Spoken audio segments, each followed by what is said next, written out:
नमस्कार दोस्तों, जय हिंद। आपका स्वागत है आपके और हमारे चैनल सरवर डायलॉग्स में। मैं हूं राहुल। और दोस्तों, देश के अंदर चुनाव स्टार्ट हो गया है, 2024 लोकसभा चुनाव। और सबको इस चुनाव का बेहद इंतजार है कि नरेंद्र मोदी को कोई टक्कर दे पाएगा या नहीं दे पाएगा, क्योंकि बीजेपी और नरेंद्र मोदी जी ने 400 पार का नारा दे दिया है। अब देखते हैं कि यूपी में क्या हाल है। तो मैं आज आपके लिए सीट लेके आया हूँ मुजफ्फरनगर सीट का। हम जो है थोड़ा विश्लेषण करेंगे कि कौन जीतने जा रहा है, किसकी कितनी जनसंख्या, कौन कितने वोटर है और क्या इतिहास है। देखिए, मुजफ्फरनगर सीट पर पिछली बार 2014-2019 से लगातार डॉक्टर संजीव बालियान बीजेपी के एमपी है, सबको पता है। और 2019 का मुकाबला भी डॉक्टर संजीव बालियान को बड़ा टफ मुकाबला दिया था चौधरी अजीत सिंह साहब के द्वारा। कैमरे में छेड़छाड़ हो गई यार। तो 2019 का मुकाबला था वो बहुत ज़बरदस्त हुआ था। स्वर्गीय चौधरी अजीत सिंह साहब द्वारा बहुत अच्छा मुकाबला दिया गया था और बहुत ही कम अंतर से डॉक्टर संजीव बालियान मुजफ्फरनगर सीट जीत पाए थे। लगातार 2 बार जीते हैं। संजीव बालियान साहब का रिकॉर्ड भी ठीक है और लोग पसंद भी करते हैं। लेकिन इस बार भी मुकाबला बड़ा टफ होने जा रहा है। टफ इसलिए होने जा रहा है कि डॉक्टर संजीव बालियान द्वारा एक बयान दिया गया था कि इस क्षेत्र में, हमारे क्षेत्र में जो किसान है वो तो जाट है, वो तो सब ऐसे ही है। तो इस जो बयान को बहुत से लोगों ने तूल बनाया। सबसे ज़्यादा त्यागी समाज मुजफ्फरनगर पे बहुत ही अच्छी जनसंख्या में और निर्धारण बीजेपी का कोर वोटर रहा है त्यागी समाज। और लेकिन त्यागी समाज को इस चीज़ का बहुत बुरा लगा। दूसरा, संजीव बालियान के ऊपर 2 आरोप और लगे हैं कि थाना भवन से सुरेश राणा और संगीत सिंह सोम सरदना से संजीव बालियान ने उनका सहयोग नहीं किया, जो सहयोग करना चाहिए था। क्योंकि 2014 में दोनों बहुत अच्छे दोस्त थे और टिकट के दावेदार जो है संगीत सिंह सोम भी थे मुजफ्फरनगर सीट से, और संजीव बालियान साहब ने बाजी मार ली। संगीत सिंह सोम विधायक रहे, लेकिन 2022 के विधानसभा चुनाव में संगीत सिंह सोम अपनी विधायकी भी नहीं बचा पाए और ना बचा पाए सुरेश राणा। तो ठाकुर समाज के लोग भी डॉक्टर संजीव बालियान साहब से थोड़ा रुष्ट चल रहे हैं। इसीलिए आज जब मैं वीडियो बना रहा हूं तो माननीय मुख्यमंत्री श्री योगी आदित्यनाथ जी मुजफ्फरनगर में पधारे हुए हैं। देखते हैं क्या होता है। हो सकता है बीजेपी जो है अपने जो कोर वोटर है, राजपूत वोटर और त्यागी वोटर, दोनों को अपने साथ इकट्ठा कर ले, क्योंकि बीजेपी की ओबीसी वोट बैंक में अच्छी तो पकड़ है ही। लेकिन यहाँ पर क्या होता है, अब की बार समस्या यही पैदा हो रही है। जाट कैंडिडेट तो पिछली बार भी 2 थे, अब की बार भी 2 ही है। ठीक है जी। पर अब की बार जो है बीएसपी अलग लड़ रही है और बीएसपी ने एक अपना वोटर उतार दिया है। दारा सिंह प्रजापति के नाम से वोटर है, अच्छे प्रत्याशी है। तो प्रत्याशी हो गए यहाँ पे पहले बीजेपी डॉक्टर संजीव बालियान, और गठबंधन के प्रत्याशी हो गए हरिंदर मलिक, और तीसरे प्रत्याशी हो गए दारा सिंह चौहान। इन 3 लोगों के बीच ही फाइट है। वैसे देखने में लगता है कि संजीव बालियान जो ऊपर से लगता है कि जब पिछली बार संजीव बालियान साहब, क्योंकि पिछली बार समाजवादी, बीएसपी और कांग्रेस तीनों आरएलडी तीनों साथ थे, जब इतने आसान आराम से वो संजीव बालियान जीत गए, तो अब की बार क्या होगा। लेकिन नहीं, अंदरूनी चीज़ें बहुत गहरी है। मैंने आपको पहले बताया कि राजपूत समाज और त्यागी समाज, जो दोनों बड़ी बिरादरी है मुजफ्फरनगर सीट पे, थोड़ी नाराज चल रही है डॉक्टर संजीव बालियान से।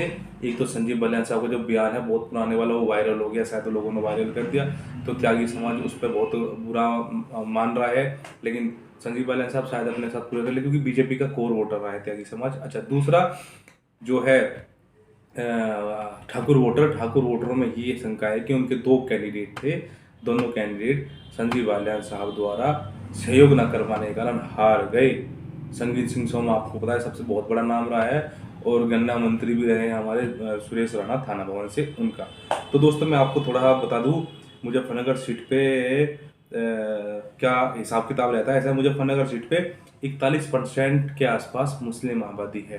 मुजफ्फरनगर जो सीट है लोकसभा की, उस पर 41%, और 59% इसमें हमारी पूरी हिंदू आबादी है। उसमें सब बिरादरी आ जाती है। उसमें सिख भी मैंने काउंट कर लिए हैं, जैन भी मैंने काउंट कर लिया, बुद्धिस्ट भी बहुत है थोड़े, वो भी मैंने काउंट कर लिया। तो 59% ये हिंदू आबादी होती है, और जहाँ पे ये आबादी जाती है वहीं की सरकार बनती है। मुस्लिम, अब आप समझिए क्या बात है, क्यों थोड़ा सा हो रहा है संजीव बालियान साहब के लिए। देखिए, ऐसा है, 2022 के विधानसभा चुनाव में यहाँ केवल बीजेपी को 2 सीट मिली थी।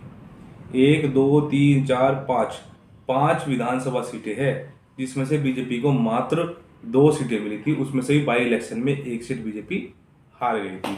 तो पुरकाजी जो सीट थी वो आरएलडी के पास गई थी। जो उनके विधायक अनिल कुमार थे, जिन्हें अब मंत्री बना दिया गया है कि गठबंधन हो गया है बीजेपी और आरएलडी का। बुढ़ाना सीट भी आरएलडी पे गई थी, ठीक है जी। और चरथावल सीट गई थी समाजवादी पर, जिसमें हरेंद्र मलिक के लड़के हैं पंकज मलिक, वो वहाँ से विधायक बने थे। खतौली सीट वह है मदन भैया के पास, वो यानी कि आरएलडी। और मीरापुर सीट आरएलडी है चंदन चौहान, जिन चंदन चौहान को अब आरएलडी द्वारा बिजनौर सीट से लोकसभा प्रत्याशी बनाया गया है।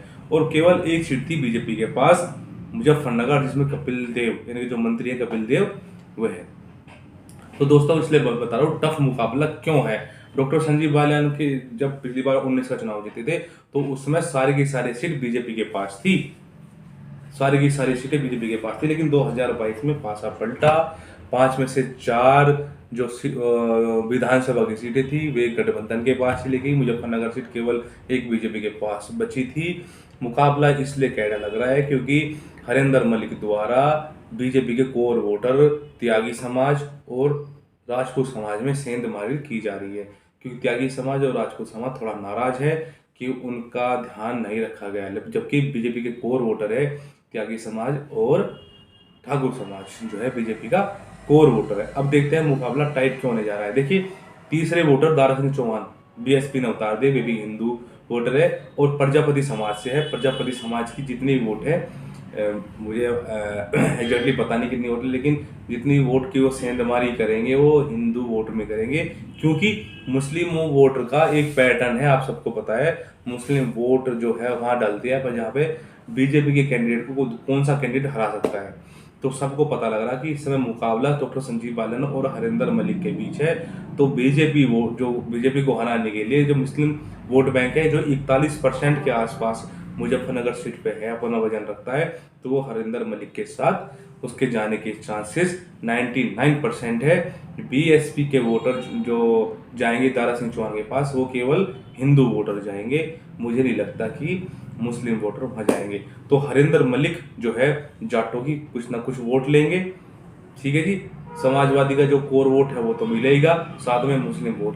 तो डॉक्टर संजीव बालियान के साथ ये मुकाबला बड़ा टफ होने जा रहा है। मेरा मानना है कि सीट फंसी हुई है। अगर त्यागी समाज और राजपूत समाज थोड़ा सा भी खिसक गया हरिंदर मलिक की तरफ, तो डॉक्टर संजीव बालियान शायद ही अपनी तीसरी टर्म पूरी कर पाए या तीसरी टर्म जीत पाए, जहाँ मुझे लग रहा है। तो दोस्तों अब आप ही बता दीजिए कि क्या हो सकता है। अच्छा, मुजफ्फरनगर सीट पे महिलाएं भी पुरुष 51% है और महिलाएं 49.8% है, और महिलाएं ज़्यादातर वोट डालती है बीजेपी को, ठीक है दोस्तों। और आप देखिए 2019 जो लोकसभा चुनाव में बीजेपी को यहाँ 49.6% मत प्राप्त हुए थे। जब 19 के बाद 22 में विधानसभा हुई थी, तो विधानसभा में बीजेपी को 43.4% वोट मिले थे और एसपी को मिले थे 18.5 और बीएसपी को मिले थे 8.2 और कांग्रेस को मिले थे 0.7% वोट। तो एसपी का वोट यहाँ पर बढ़ा था 2022 विधानसभा में। तो दोस्तों ये सोचने वाली बात है, देखने वाली बात भी है कि क्या डॉक्टर संजीव बालियान को अब की बार बड़ी फाइट मिलने जा रही है। मेरा तो मानना यही है डॉक्टर संजीव बालियान को बड़ी अच्छी खासी फाइट मिलने जा रही है मुजफ्फरनगर सीट से हरिंदर मलिक के द्वारा, क्योंकि त्यागी वोटर्स और राजपूत वोटर्स जो है वो नाराज चल रहे हैं। त्यागी वोटर्स नाराज चल रहे हैं क्योंकि त्यागी बहुत संपन्न बिरादरी है पश्चिम उत्तर प्रदेश की और इनके पास अच्छे जमींदार है। तो संजीव बालियान साहब का जो पुराना जो वीडियो वायरल हो रहा है उसको लेकर त्यागी समाज थोड़ा नाराज है और कह भी रहे कि हमारी तरफ ध्यान नहीं दिया गया, वो भी थोड़ी नाराजगी का रखता है। देखते हैं तो हरिंदर मलिक कितना भुना पाते हैं। और ठाकुर समाज नाराज आपको पता है, मैंने आपको बताया दिया, इसलिए है कि उनके जो बढ़िया नेता डॉक्टर संजीव बालियान साहब के दोस्त संगीत सिंह सोम और सुरेश राणा जो है अपना विधानसभा चुनाव हार गए थे और उसमें इल्जाम यही लगा था कि डॉक्टर संजीव बालियान के द्वारा उन्हें सहयोग नहीं मिला जो सहयोग मिलना चाहिए था। तो दोस्तों मुजफ्फरनगर सीट का ये हमारा आज का एनालिसिस हो गया। अब हम सीट नंबर 2 जाएंगे सहारनपुर की बात करेंगे अगली वीडियो में। दोस्तों को सब्सक्राइब करें, वीडियो को लाइक करें। जय हिंद, जय श्री राम।